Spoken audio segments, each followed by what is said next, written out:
क्या आप जानते हैं कि किसी भी देश की आत्मा क्या होती है?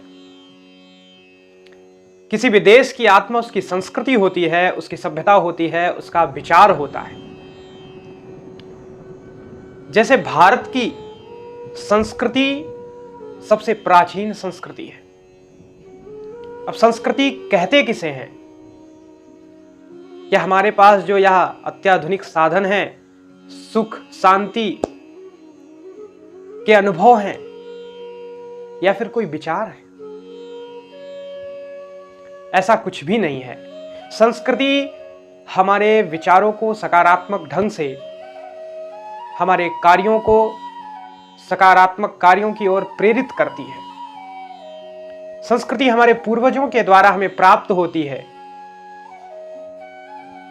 जैसे मेरे पिताजी ने मुझे एक संस्कृति प्रदान करी और उनके पिताजी ने उनको संस्कृति प्रदान करी। भोजन का संग्रह करना संस्कृति नहीं है, भोजन को करना संस्कृति है।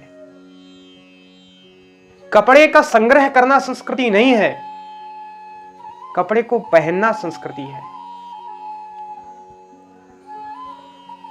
बोलना संस्कृति नहीं है, अच्छा बोलना संस्कृति है। यही सब विचार जब हमारी संस्कृति में आते हैं तो हमारी संस्कृति एक प्राचीन संस्कृति और सुसंस्कृत सुसज्जित संस्कृति के रूप में प्रकट होती है।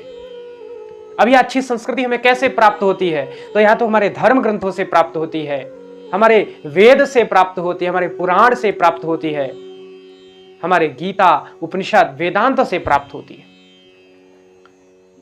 अब ऐसी संस्कृतियां हमें प्राप्त होती हैं तो हम धीरे धीरे अपने कार्य में संलग्न होकर के अपने लक्ष्य की प्राप्ति करते हैं संस्कृति के माध्यम से।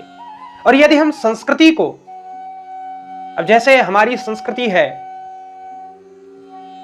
कि हमें अपने पूर्वजों के प्रति स्नेह रखना है, तो उनकी भी संस्कृति रही होगी, वो लोग भी अपने पूर्वजों के प्रति स्नेह रखते हैं।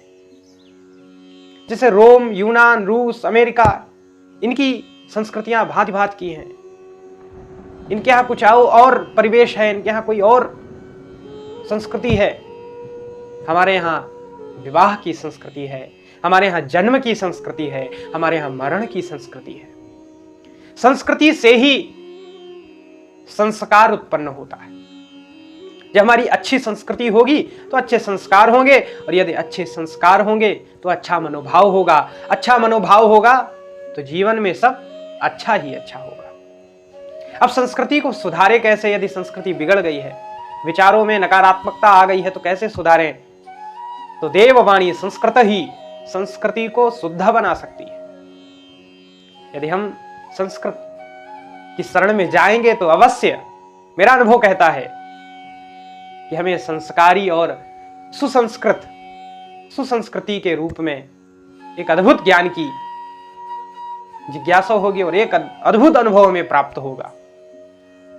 जब हम कहते हैं चरितम रघुनाथस्य षट्कोटि प्रविस्तरम एकैकमक्षरम पुंसाम महापातक नाशकम, तो हमें वो अनुभव प्राप्त होता है कि मानो चरित्र का निर्माण भगवान श्री राम से प्राप्त हो रहा हो, मानो त्याग का निर्माण, त्याग का अनुभव श्री राम हमें दे रहे हों, सत्य का अनुभव श्री राम हमें दे रहे हों। तो प्रभु की शरण में जाने से भी हमें संस्कृति की प्राप्ति होती है, संस्कृत की प्राप्ति होती है, संस्कारवान बनने का अवसर प्राप्त होता है। तो मित्रों, आपने जाना कि कैसे संस्कृति को हम लोग जान सकते हैं और अपने जीवन में अपने माता पिता का सम्मान करके प्राप्त कर सकते हैं। बहुत बहुत धन्यवाद।